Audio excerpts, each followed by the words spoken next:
صباح الخير. هعمل معاكم النهارده في الفيديو صوص شوكولاته اقتصادي من غير بقى لا كريمه ولا زبده ولا قشطه ولا كل الكلام ده. صوص سهل جدا بيلمع وقوامه تحفه زي ما انتم شايفين. هنستخدمه بقى مع كل الحلويات وكمان بيقعد معاكم فتره طويله وبيطلع معاكم كميه كبيره. بس قبل ما ابدا معاكم الفيديو بتاع النهارده، لو انتوا اول مره تشوفوني فانا فاتن عوض. يلا نعمل مع بعض احلى صوص شوكولاته ممكن تعملوه.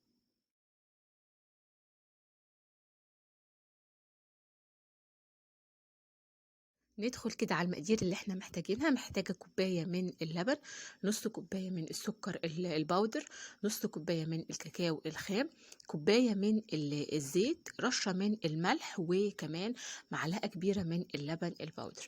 الكمية دي هتطلع لكم كمية كبيرة من صوص الشوكولاتة زي ما احنا شفنا كده في أول الفيديو، وكمان بالقوام التحفة اللي احنا شفناه. تعالوا بقى نبدأ مع بعض كده نضرب المقادير مع بعض ونشوف هنعمل ايه. ممكن جدا ان احنا نعمل الصوص ده في الخلاط عادي جدا. انا هعمله معاكم النهارده بالهاند بلندر. في الحالتين بنعمل نفس الطريقه بالظبط. اول حاجه بنزل بنص كوبايه السكر البودر وعليها نص كوبايه الكاكاو الخام. نستخدم كاكاو يكون نوع كويس ويكون كمان الغامق ومفهوش سكر، نوعيه كويسه. معلقه كبيره من اللبن البودر ودي هتعلي التست جدا بتاع الصوص. رشه كمان من الملح ودي اللي بتظبط لي الحلويات. واخر حاجه كوبايه اللبن. دي كل المقادير اللي هنضيفها في الاول. قبل بعد كده ما نبدا نضيف الزيت زي ما قلت لكم نقدر نعمل نفس الخطوه بالظبط في الخلاط. بشغل الهاند بلندر بالشكل ده، بضربهم مع بعض. انا عايزاهم بس يختلطوا مع بعض الاول، وكل المقادير كده تختلط كويس مع بعض. ضربناهم كده لمدة دقيقة. بعد كده هنبدأ نجيب الزيت ونبدأ نضيف الزيت بتاعنا بالتدريج على الخليط. بننزل بيه خط رفيع جدا وبنكمل كمان ضرب. ولو في الخلاط برضو بنفتح الغطوة من فوق وننزل الزيت خليط رفيع.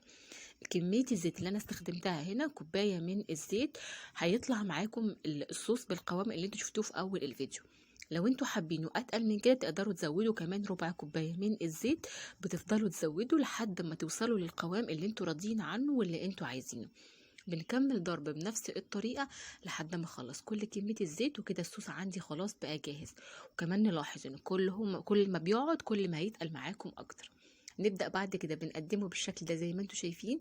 بتهيألي الصوص بيتكلم عن نفسه، تقيل ولامع وطعمه غني جدا. وكمان السر كله ان احنا نستخدم نوع كاكاو كويس. قدموه بقى مع اي سناكس كده او اي بسكوتات ومارشميلو للاولاد. زينوا بيه اي كيك شوكولاته او اي براونيز او ايس كريم او اي حلويات.